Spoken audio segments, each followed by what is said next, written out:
Good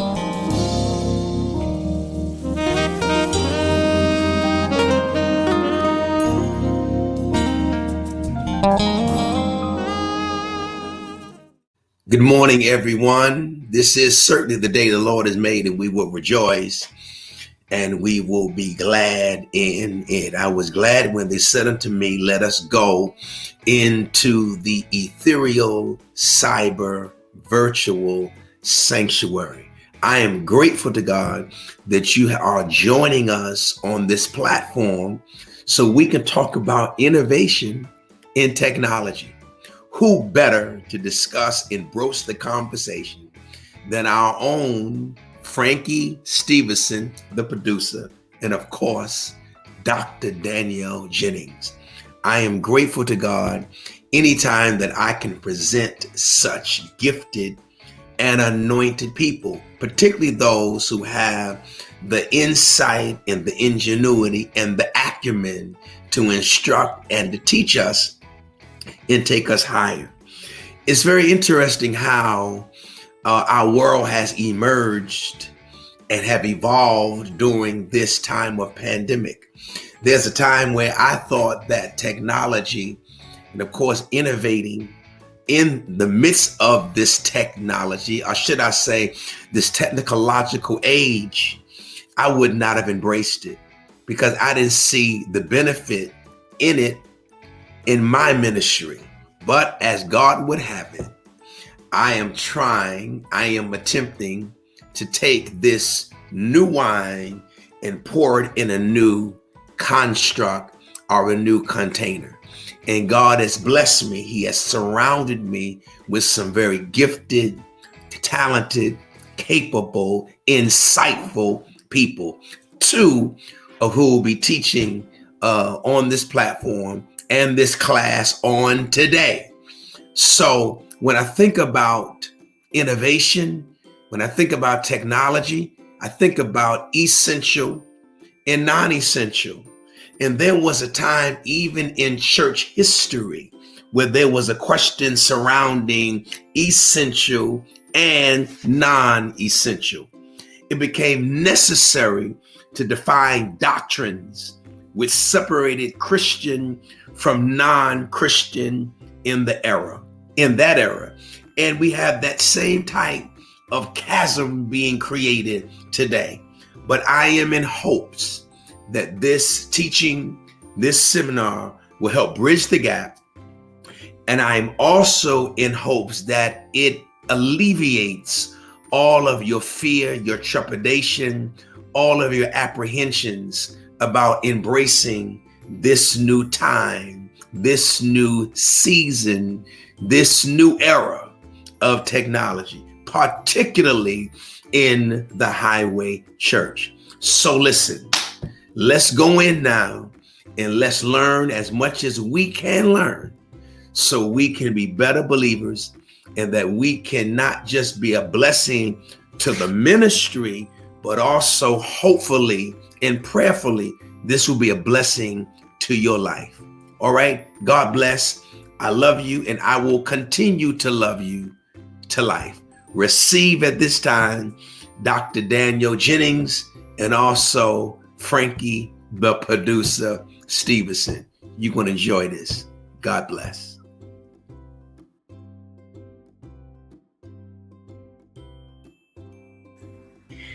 Thank you so much for that awesome introduction. Bishop, I just want to say thank you for asking me to be a part of this innovation and technology info session.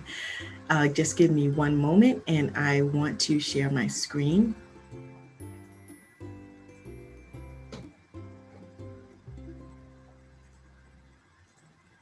So today, my portion of the seminar is going to be on innovation, and my topic today is innovation in the church.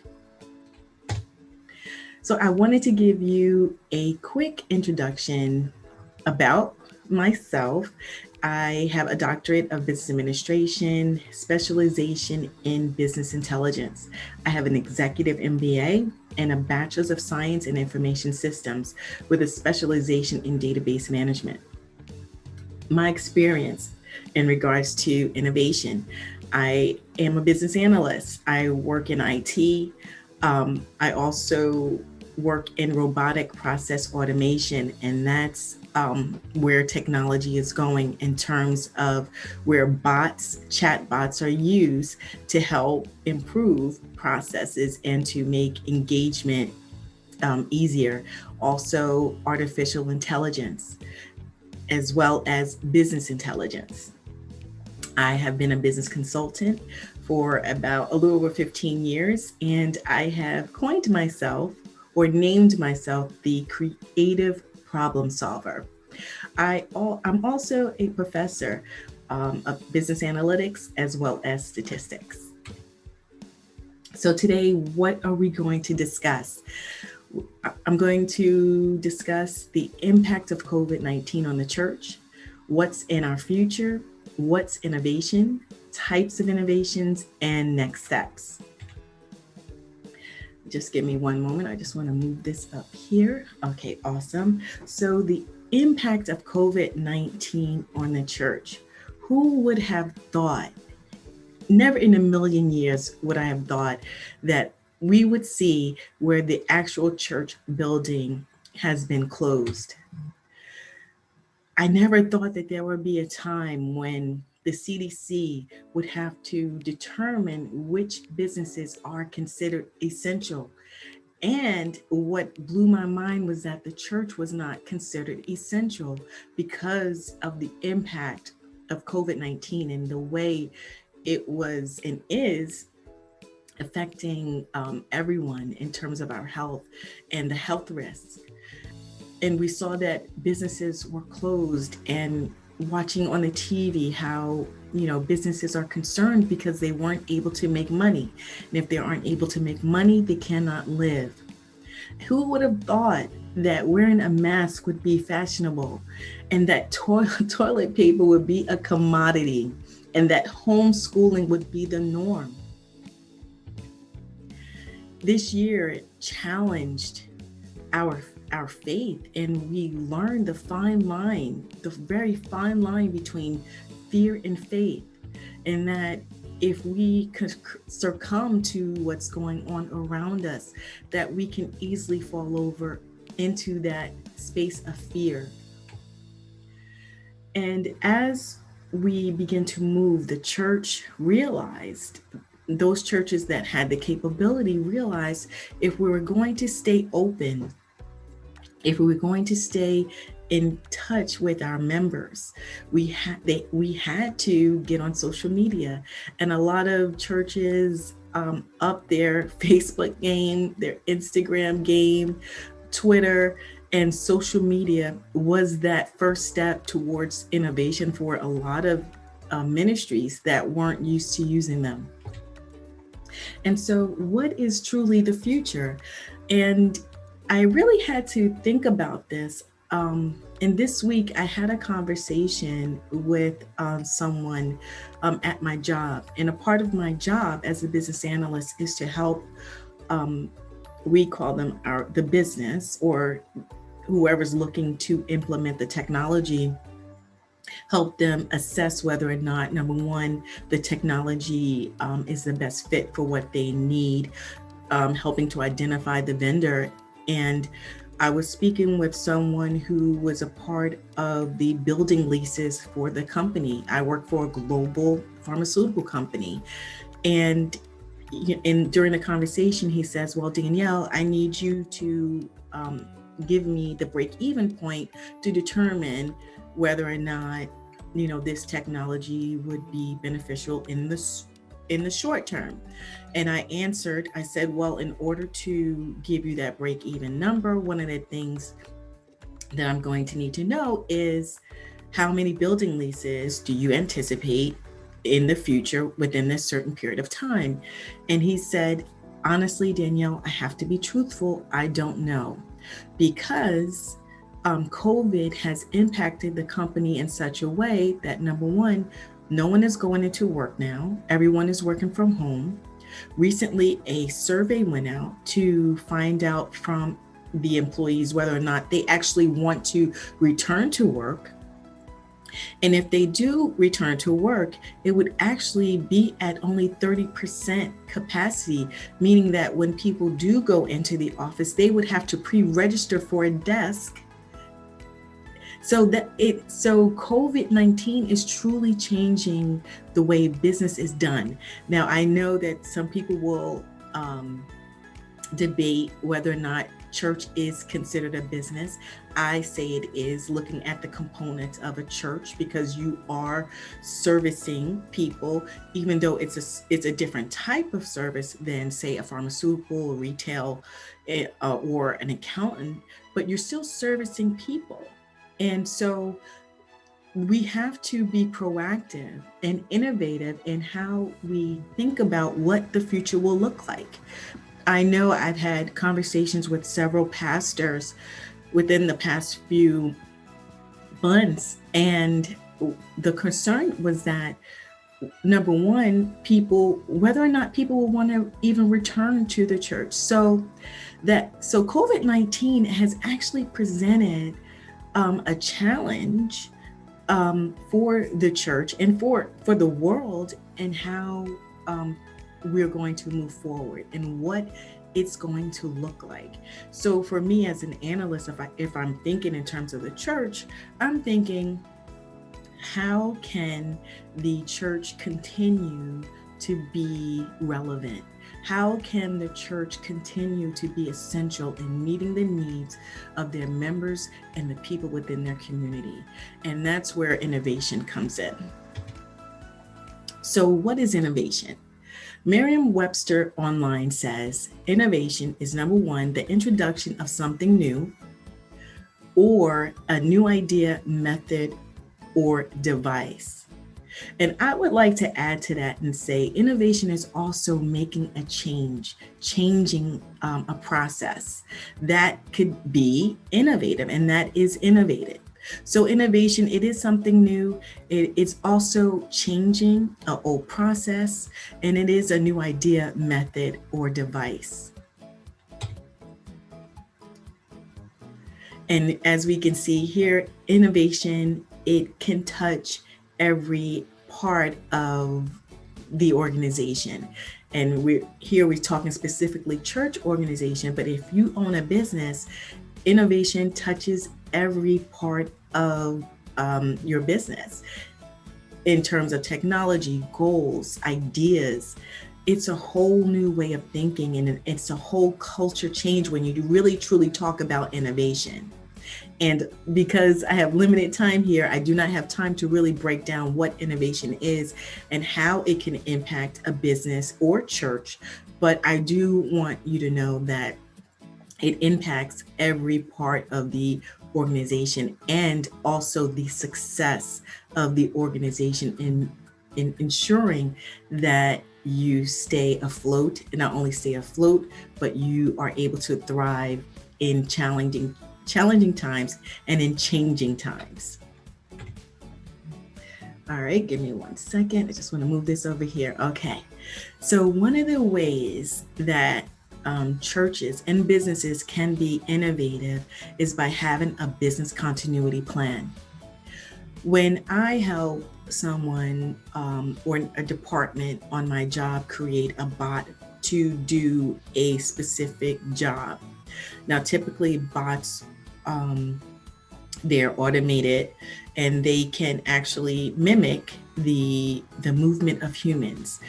If you go to like a website, and at the bottom you'll see that little, the little fake bot comes up, and it says, "Hi, how can I help you?" The thing is that these technologies have bad days too, right? Where something isn't working. And so one of the things that I have to talk to my business partners about is having a business continuity plan. What happens when things do not happen or go the way that we expect them to happen? What happens if the bot stopped working? What happens when the church doors open? or when the church doors close, excuse me, what happens? How do we continue? And so the church, we need to have, and businesses, we need to have a business continuity plan. And what that plan does says, in the event of something happens, this will happen. This will be our process. This is what we're going to do. And so here I've identified 4 key things that need to be considered when developing your business continuity plan. You need to identify major risk of business interruption. What are the risks? What could possibly happen? Then number 2, you're going to develop a plan to mitigate or reduce the impact of those risks. Then 3, you're going to provide training to your employees and your volunteers. And you're going to do number 4, you're going to test the plan to ensure it is effective.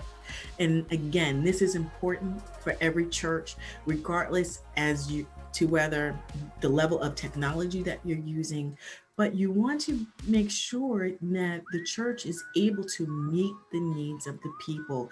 And how are we going to continue to do that? How are we going to continue to reach our youth and make an impact in their lives during times of COVID-19 or any other type of natural disaster or crisis? How are we still going to stay in touch with our elderly? And the thing about it was that no one expected COVID-19 to have such the impact that it had, where businesses did not consider those business continuity plans, and that resulted in a lot of challenges. And another way churches can be innovative is in the area of big data and analytics.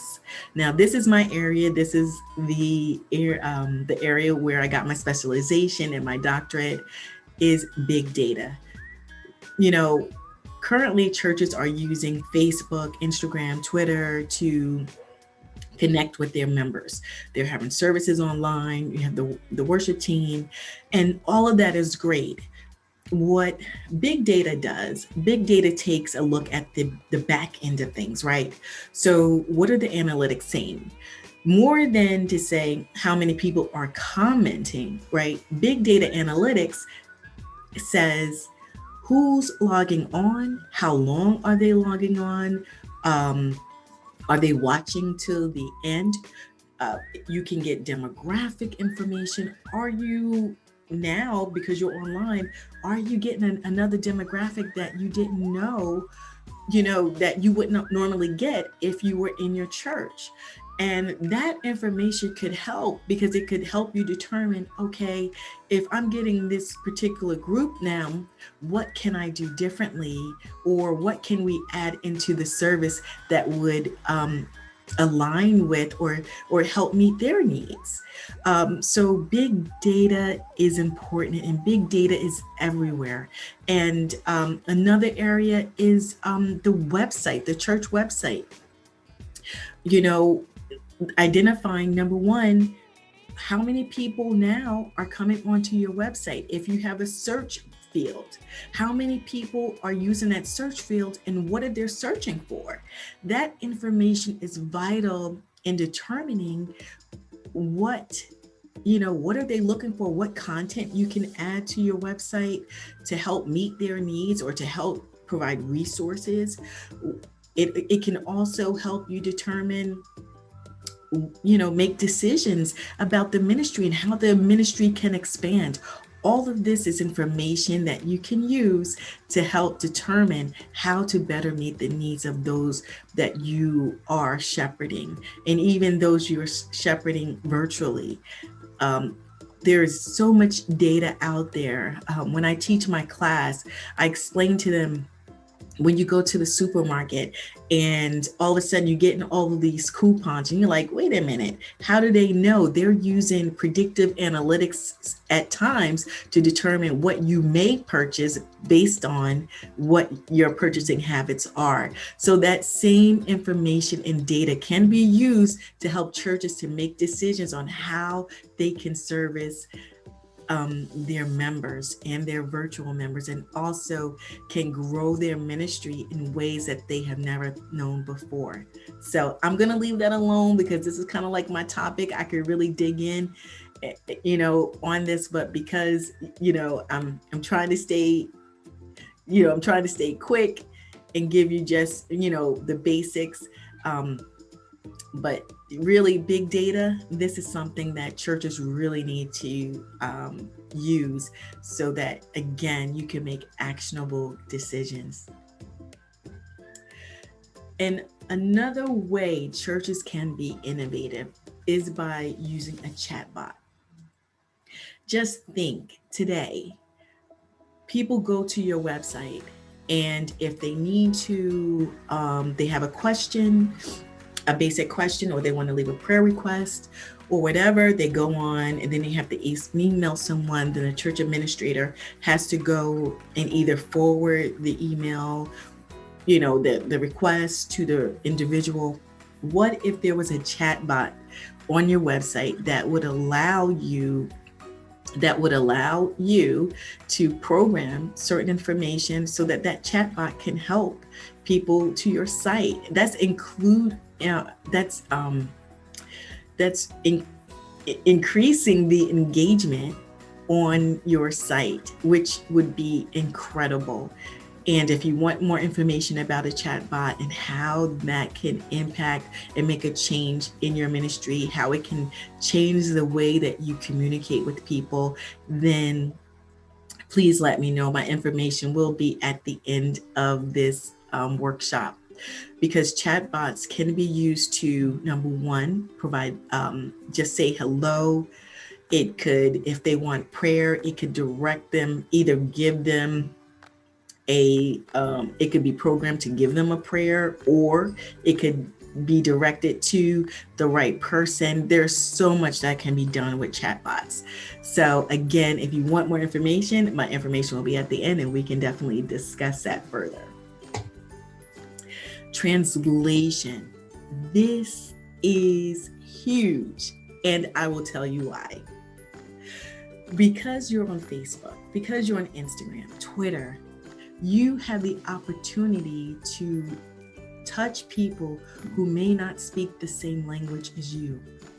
What if you were able to provide information, translate it into their language so that they can actually understand it?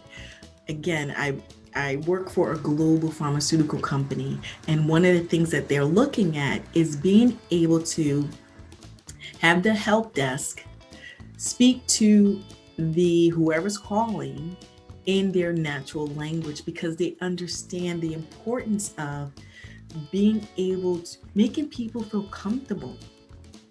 And, I know that church historically, you have the Black people going to the Black church, the Hispanics going to the Hispanic church, the Koreans going to the Korean church. But what if there was a way for us to expand ministry through the use of translation technology? And this is truly an incredible way to meet the needs of those who are in your community. Because if we're truthful, not all communities are Black, not all communities are Hispanic. We have a variety of individuals in our communities, and to be able to witness to people from our websites or whatever technology that is employed, that would be amazing. That would truly be amazing, and such a witnessing tool to be able to speak to people in their natural language. And that will give churches the opportunity to grow by leaps and bounds, if done right. Because I know there's a lot that goes behind it, but it is definitely a great opportunity there. And so what happens, employing these different technologies, and I haven't hit on everything, but I just wanted to hit on some of the hot things that are going on right now in IT. And some of the hot things that I'm working on at work and with different customers and clients, it gives you the opportunity to truly be global. And another thing that churches can do, because we're not um, we're not sitting together in church, and so we can easily become distracted or multitask while we're watching church and or listening to church. And a good thing to do would be, there's technology where you can text the Word document or the PDF to the members or to people who want to be a part of that mailing list. And so it help. I mean, there are just so many things that are out there that can help engage people during this time, help in spiritual growth. Um, I have one client that I'm working with who it's in the medical field, and one of the things that they said was they want to have a component as a part of the technology to say, hey, listen, religion is important, your spirituality is important to your health and healing. So I want to say, the church is essential. And if the church is going to continue to be essential, and as a business continue to grow with the times and change with the times, not saying that the core of the church, of the foundation of what we've been built on, is going to change. All I'm saying is that the tools that we use to reach the lost will change in order to help us to reach a broader audience, to really allow the members and the virtual members to get a deeper understanding of God. There's just so many things out there that could help spread the message of Jesus. So there's a global opportunity here. And I do want to say this, technology does cost. And I'm not going to sugarcoat that it does, because churches are 501c3. There are opportunities out there where organizations would give who believe in technology and the benefits that it brings. There are opportunities out there to get grants. Maybe there could be, we raise money for so many different things, for sound systems, we raise money for a lot of things. So innovation would have to become a priority for the church. It would have to become a part of the mission to help move the church into the direction that you want the church to go. So there has to be an alignment.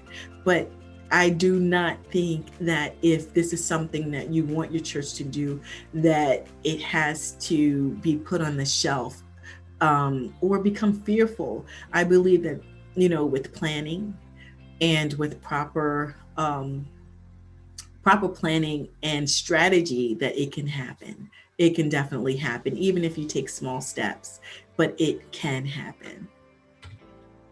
So what's next? And so really what's next is we want to touch the world. We want to touch the world with the message of Jesus Christ.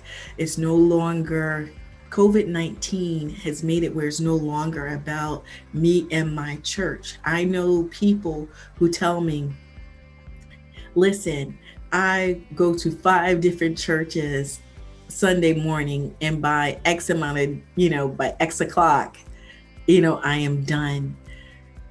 COVID-19 has showed us that even though we are in isolation, that the engagement, although different, is still available and is still out there.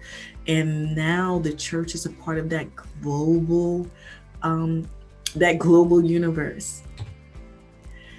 And, I never thought there would have been a time where we would be dealing with social distancing. And again, who knows what the future will look like in terms of Are we going to go back to normal? And what will that normal look like? We really don't know. As I, shared from my job, even companies, large organizations are looking at what connection and engagement is going to look like in the future. So churches need to think about that as well in order to stay relevant and in order to stay innovative. And so, how does the church stay relevant? Out of the box thinking. And that's what innovation inspires us to do. It it pushes us to think outside the box, outside the church doors. COVID-19 has pushed us outside the church doors, whether we like it or not, whether we're comfortable with it or not. We have to be innovative and think, how can we do something new? How can we change a process? What can we change and make it better? This is what innovation is all about. And it's about people. It's about all the people that we can reach within our community who may not look like us, who may not have the same religion like us, but we're all human beings and we all need love. We all need support. Um, so the church, in thinking of how can we touch the people around us, even if it is virtually. So innovation, there are techniques that could be used to help teams um, think innovatively. I've conducted these seminars, so there's a lot that can be done to determine what innovation will work best for your church or for your business. Not innovation isn't cookie cutter, where what works for one works for the other, but I believe that innovation can be a part of every organization. And if that's something that you would like to dig deeper into, definitely, again, my information will be at the end of this workshop. And just to end, I wanted to end with Matthews 5:13 through 16 in the NIV. You are the salt of the earth, but if the salt loses its saltiness, how can it be made salty again? It is no longer good for anything except to be thrown out and trampled underfoot. You are the light of the world. A town built on a hill cannot be hidden. And I'm just going to change that just slightly. You are the light of the world. The church is essential. The church is the light of the world, and we are the church as individuals. A town built on a hill cannot be hidden. Neither do people light a lamp and put it under a bowl. Instead, they put it on a stand and gives light to everyone in the house. In the same way, let your light shine before others, that they may see your good deeds and glorify your Father in heaven. I just want to encourage you. I know that talking about innovation may not be comfortable because it requires change. It requires a different way of thinking. As a part of innovation, you know, I was a part of an innovation team, and one of the things was that there are no good or bad ideas. And in some organizations, they applaud ideas that don't work, not because it was a bad idea, but because the person stretched and tried. So I know that innovation is new and it may seem a little bit uncomfortable, but I believe that God has called the church to be light in the world. And the way that we will do that is by continually changing our processes so that we can meet the needs of those that we have been placed here to serve. So that is all that I have for my session today. And I just wanted to say thank you again for the opportunity, Bishop, and happy holidays, everyone. Stay safe.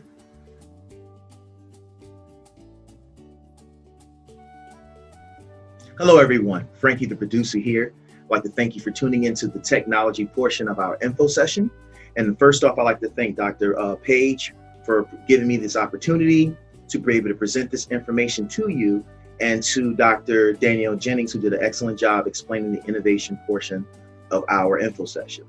I'm gonna have a couple of slides up giving you some information on technology, what it is, also social media, various platforms, and some general information that'll help you to feel more comfortable in wrapping your hands and your mind around technology and the purpose and the effect it has on us now and our future. Now on to the slides. Technology and the church. It's very, very important to understand how technology affects us today, especially in our ministry, as we see that now churches have gone to the virtual platform to present the message of God to the people, due to the fact that we are in a pandemic at this moment in time. So I'm hoping that these slides will give you some information so that you can move forward in your ministries, so that you gain some understanding as to the importance of these platforms, how to use them, and basically how to get yourself set up to receive the message of God. So just to give you some sort of a background, some information in regards to me, my education, I have an Associate of Science in Electronics Engineering Technology, focusing in wireless communications. I have a degree of Bachelor's of Science in Cell and Molecular Biology.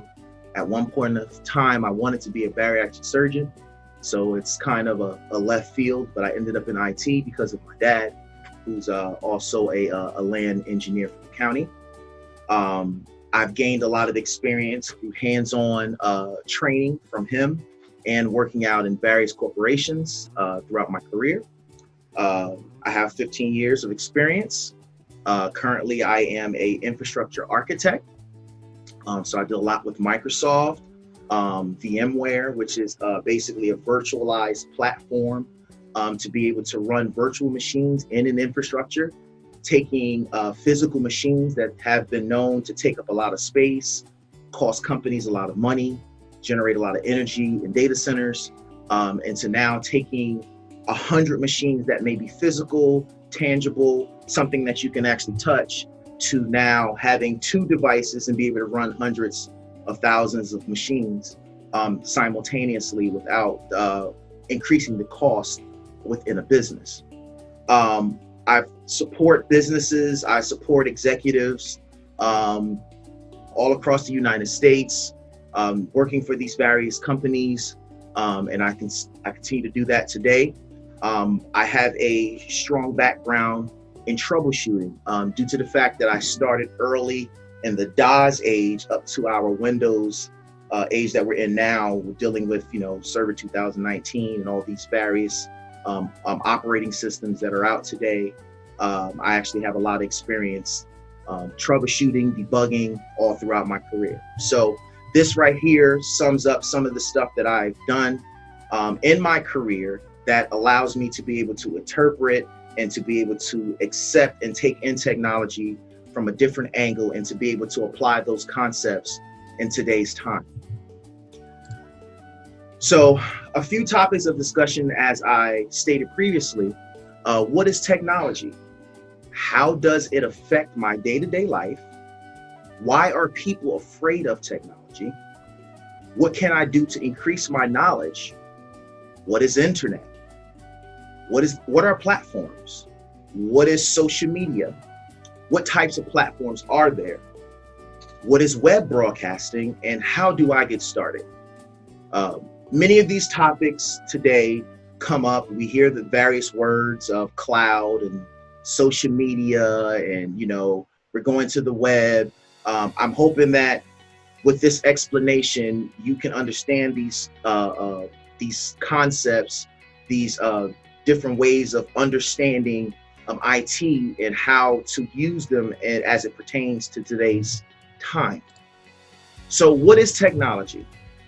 Dictionary.com actually gives a explanation of this by saying it's the branch of knowledge that deals with the creation and use of technical means and their interrelation with life, society, and the environment, drawing upon such subjects as industrial arts, engineering, applied science, and pure science.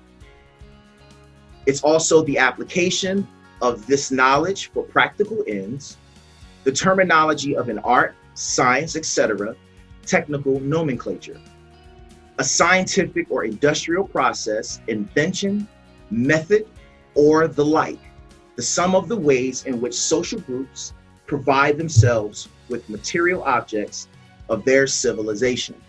I bolded the first bullet point there, it being the branch of knowledge that deals with the creation and use of technical means and interrelation with life, society, and the environment.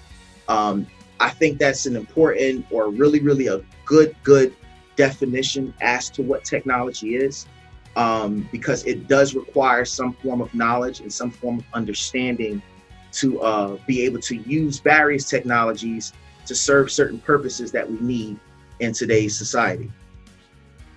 So how does that or technology affect my day-to-day life?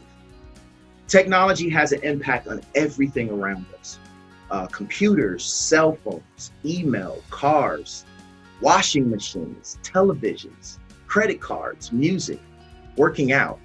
Everything that you see that's around you has some form of technology or that was used to serve a given purpose for the things that you use.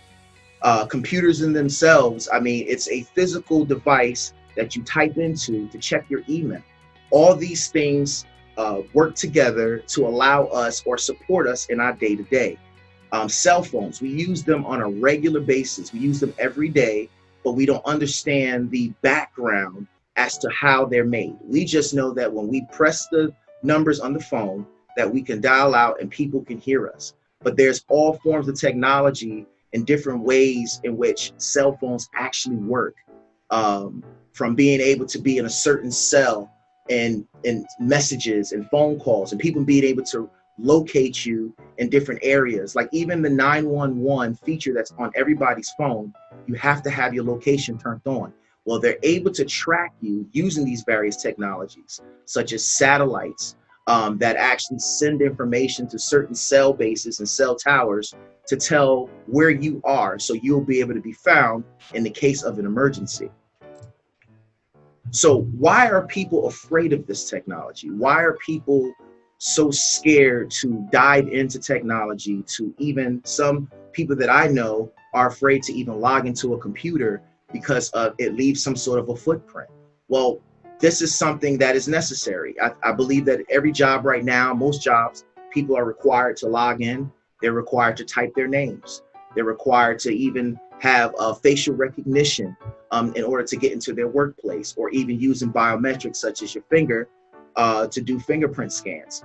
So, and even optics, they use optic scanning now. That's another form of technology, but people are afraid of it because they lack understanding of technology, you know, or they feel that they don't have control over it because of automation. You know, some people like to do things and have their hands touching things in order to see that, hey, this is something that I can control. But when it comes to technology, it's used to make things easier for you and I, so that we don't have to use our hands. Fear of being hacked.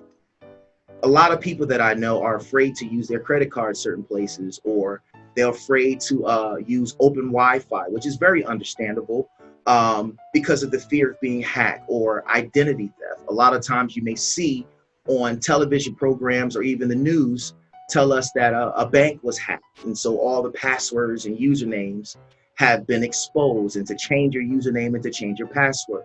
Well, this is something that goes along with technology, because it is made by man. There are areas or holes, as we would say, where it can be compromised. But there's other avenues, there's other ways in which your information is protected, even if you think that you've been hacked. Changing your passwords, making sure that they're very secure. not just using your name to put a password, using passwords with uppercase and lowercase, using different characters such as exclamation points and question marks and periods. I mean, these are the things that we can use to make it harder for people on the outside that's trying to get our information to protect yourself.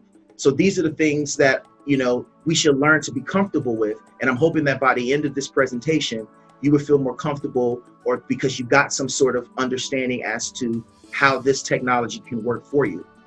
Some people have a problem adapting to different technologies. Technology, for the most part, changes about every 2 years. A new hard drive may come out, a new cell phone. If you notice, the cell phones that you buy today usually have about a year or two lifespan before you have to upgrade and get another phone. So technology is always changing, and people have the fear of change. Technology always changes. So it's something in which if you're not able to adapt to, you can get left behind pretty quickly. So people have that fear of learning how to indulge in technology because of the fact that they don't have that level of control when they feel things have been compromised. Traditional thinking, thinking back in the past, the Stone Age thinking, as we would say in the IT realm. So basically, I still know people that uses snail mail or uses the mail to send out, you know, to pay their bills. They don't want to use the online services that are available to them because of the fear of something bad happening.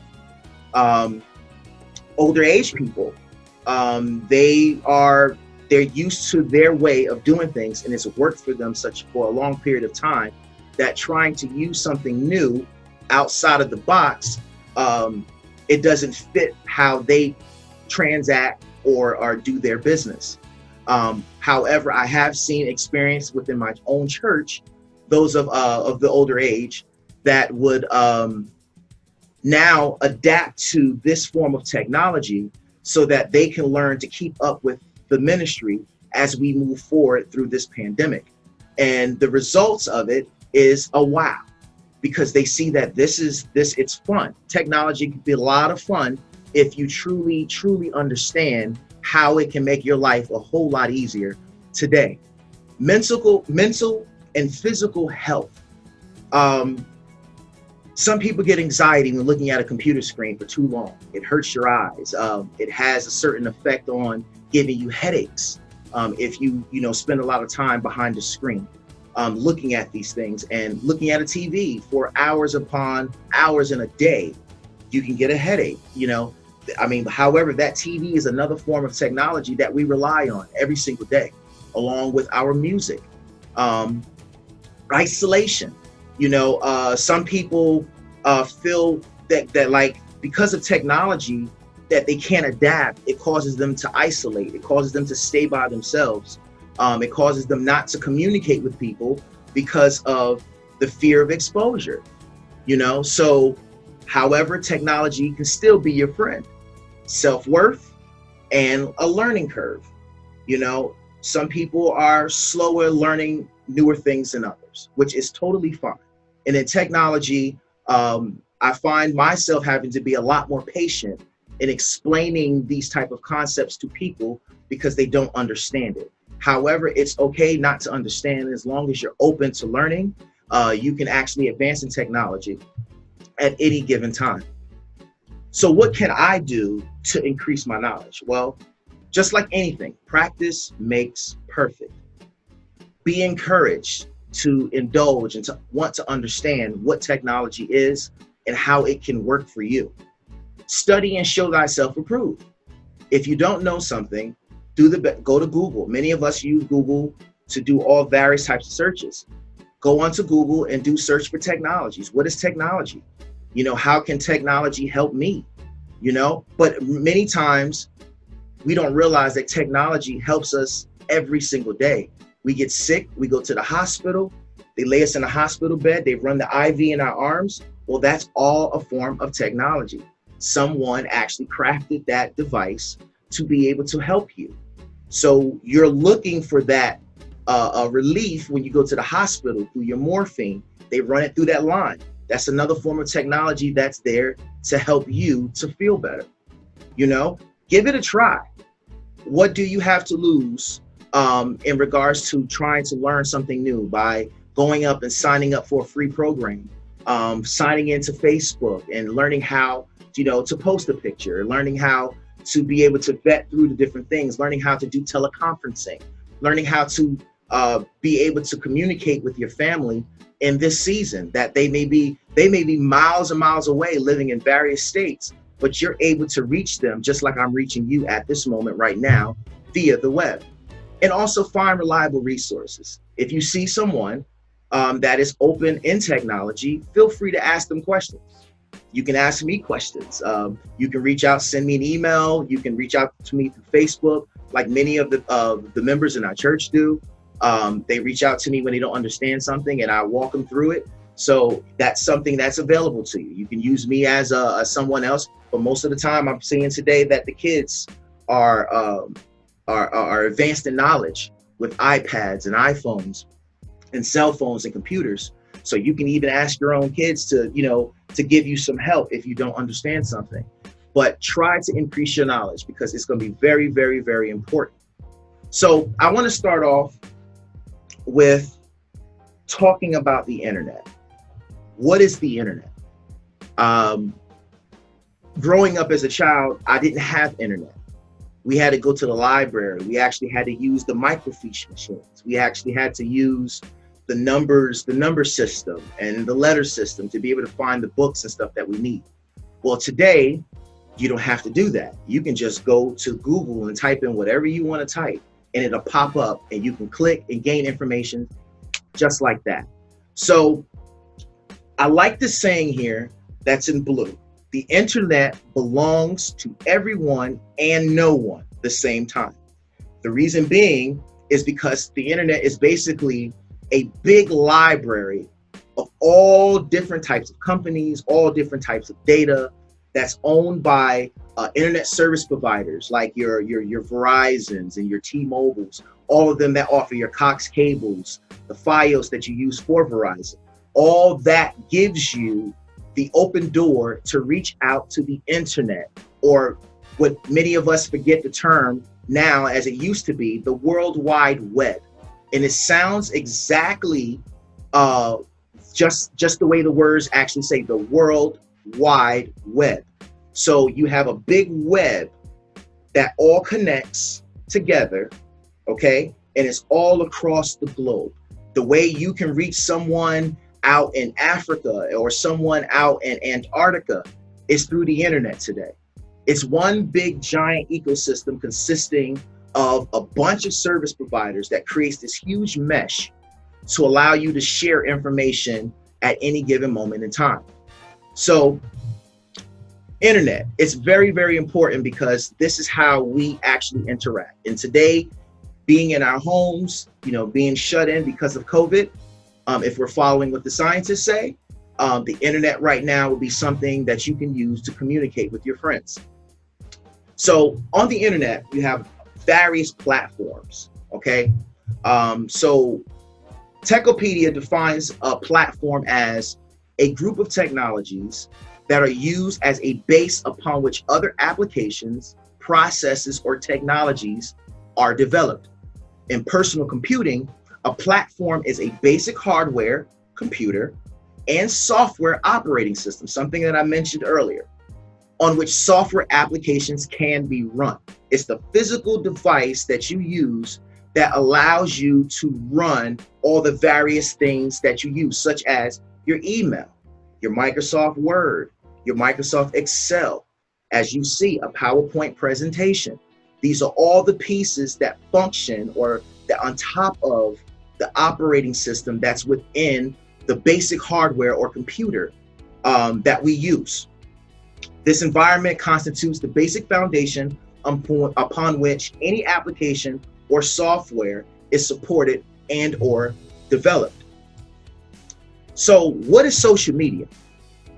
Okay, social media, as stated by Investopedia, social media is a computer-based technology that facilitates the sharing of ideas, thoughts, and information through the building of virtual networks and communities.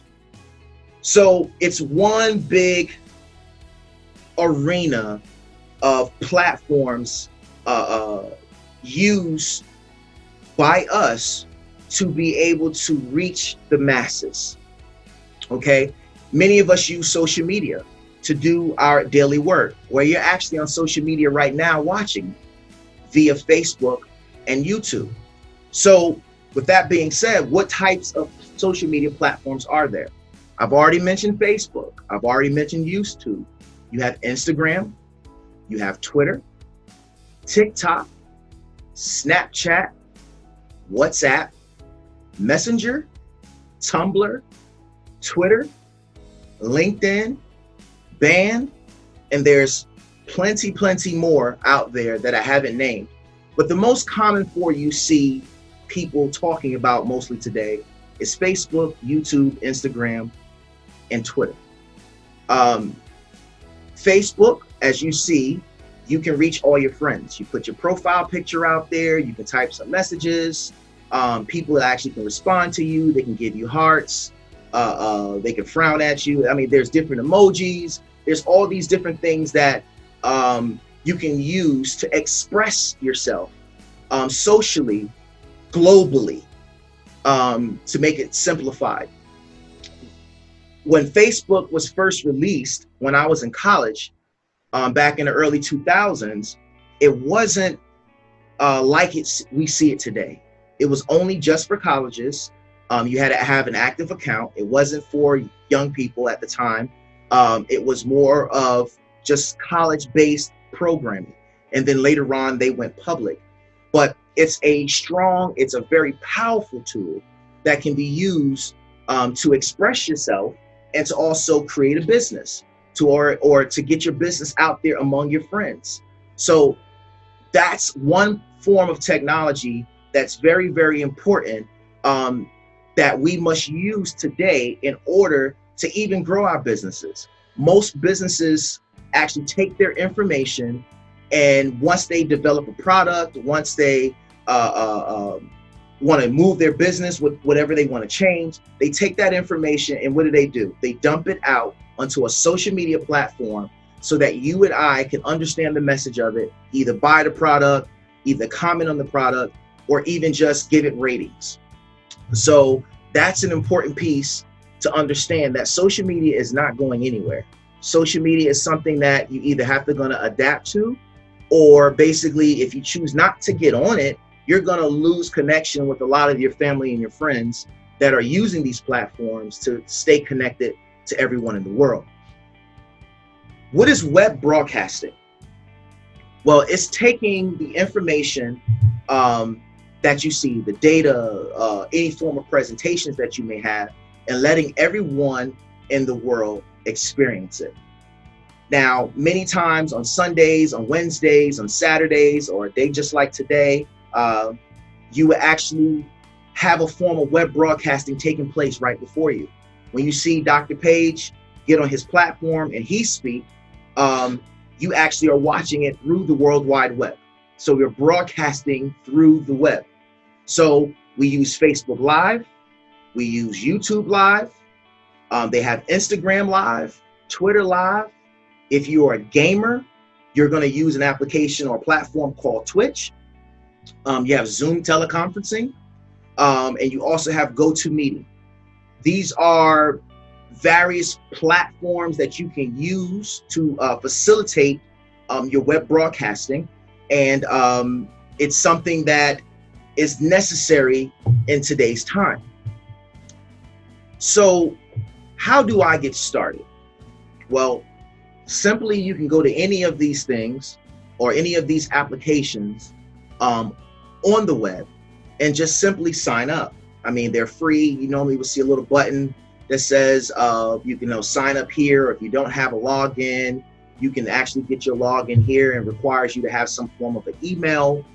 It has some form of your information, usually your first name, your last name, your email address, and you create your own password, and it will allow you to gain access to these various services that are being offered on the web. we use StreamYard to do all of our web broadcasting or our simulcasting, or basically taking one feed and being able to send it out to various platforms, such as your Instagrams, your Twitter, your Facebooks, your YouTube. So you're basically taking one feed and sending it out across all these various platforms simultaneously. So thus you have simulcasting as the name.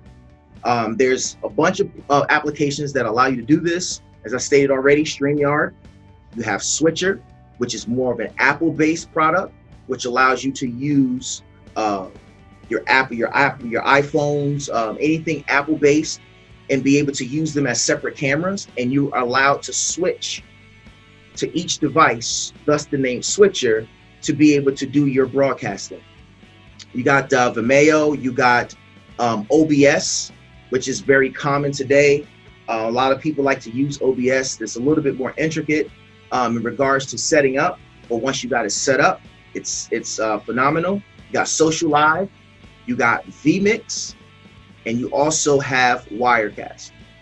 Now, these are the various platforms that you can use, various simulcasting softwares that you can use to be able to send your message out across to the masses, across the World Wide Web, across the internet. Okay. So this is basically where we're at the point right now where I want to express this to you. It says in the text, in the Bible, Hosea 4:6, the New Revised Standard Version, with the superscription reading, God accuses Israel. I'm not going to go into the historicity of the text. However, I want to just basically pull out something that I want you to see here. My people are destroyed for lack of knowledge. Semicolon. So we're moving on to another piece of that same thought. Because you have rejected knowledge, I reject you from being a priest to me. And since you have forgotten the law of your God, I will also forget your children. Even the Lord wants us to gain knowledge, because knowledge is important. Knowledge of him is important. Knowledge of understanding how to live is important. Knowledge of taking care of your own self, your own body, your physical self is important. Knowledge of and understanding of your spiritual man and your spiritual being, and knowing that you need to do things to actually strengthen your spiritual man. That's important.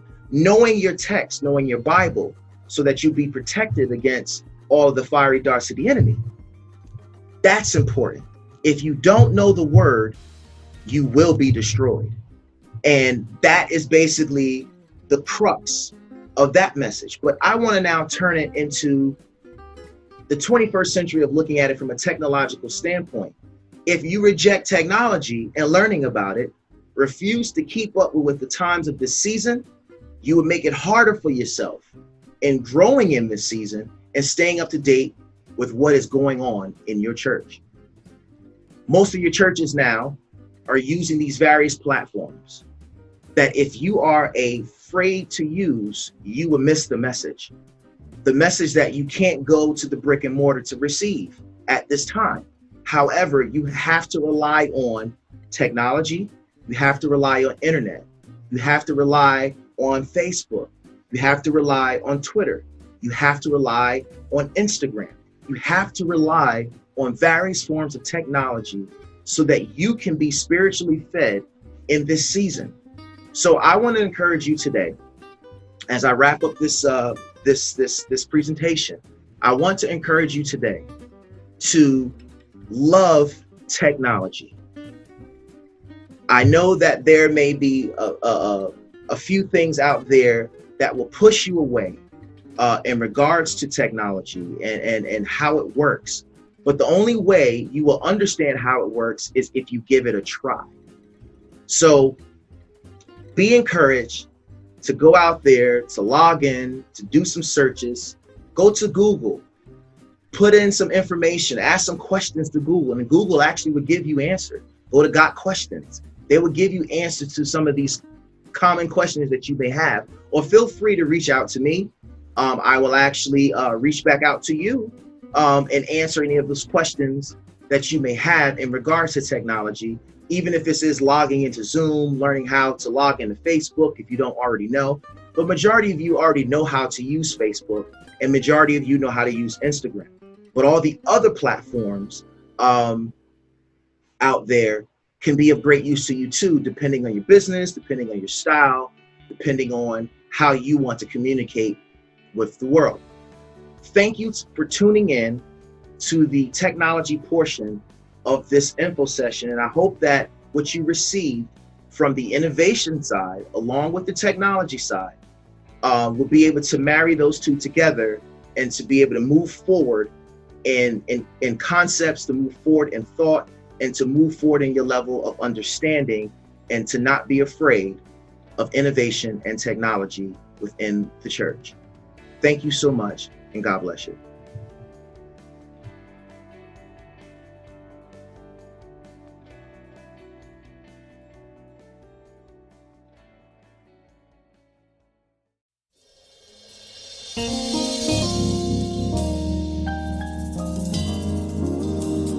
Thank you.